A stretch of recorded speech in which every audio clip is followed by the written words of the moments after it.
Howdy! Our fourth podcast in the series, MLA the Easy Way, will show you where to find an online guide for putting in-text citations into your research paper. So what is an in-text citation? Essentially, an in-text citation serves as a marker or stop sign in your paper. Each time you insert information from research into your paper, you will need an in-text citation. In fact, it is very important to remember that for every item of research you have in your Works Cited page, you must have at least one in-text citation. Now, you can quote the same source several times, but again, every source must have at least one in-text citation in your research paper. Make sure you double-check this before submitting your paper for a grade. Okay then. Let's suppose your engineering professor asks you to construct a research paper about Gothic architecture. Your professor encourages you to consult Valencia's library databases, requiring that some of your research comes from the databases. For sources of information, your professor recommends that you use a database called Art and Architecture Complete by EBSCO. To get started, you would go to the Search the Library link you find as you log into Atlas.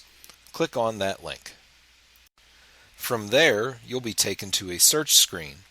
Locate the link for Databases A to Z in the middle top of the page and click on it.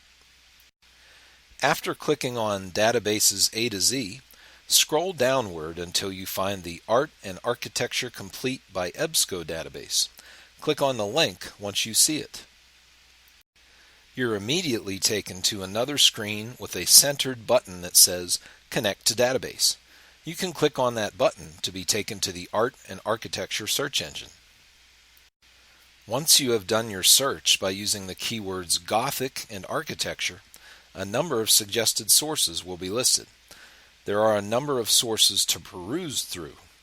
While looking the articles over, you find one about Gothic doorways and decide to use it for your research paper.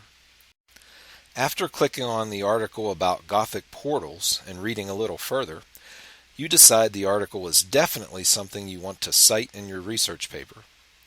You'll remember from podcast number 3 in our series that you can click on Cite on the right-hand side of your screen to be taken to an MLA formatted listing for your Works Cited page.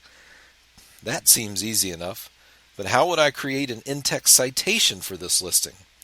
Fortunately, that is easy as well. Remember how one can always log into Atlas and click on MLA and APA style guides? Well, that's where we want to begin in our search for an MLA style in-text citation format. After clicking on MLA and APA style guides, you'll come to a page that looks like this one. On this page, once again, we'll want to click on MLA Documentation of Electronic Sources. You are then taken to a page like this one. Notice the bold heading that reads MLA Style for Electronic Sources. Just underneath that heading, you'll see a small link saying In-Text Citations. Click that link. And finally, we've hit pay dirt.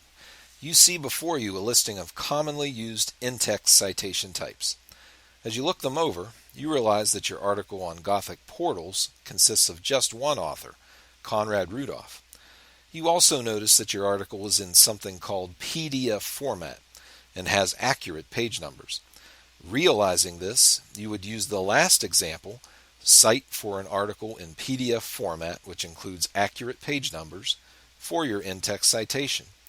If you wanted to cite something Rudolph said on page 36 of the article, for example, then following the model, you would write in parentheses Rudolph 36 at the end of the line of text from page 36 of the article. The in-text citation was as simple as that. Whew! You have consumed a lot of information as part of the MLA the Easy Way series, but please feel free to play any or all of the podcasts as many times as you want until you can say to yourself, I've got this. And give yourself a pat on the back that you have come this far with your accomplishment of MLA style. You now know what to expect with MLA. how to document internet sources, how to document Valencia database sources, and how to document in-text citations. Our final step on the journey to MLA mastery is to create a works cited page with MLA guidelines.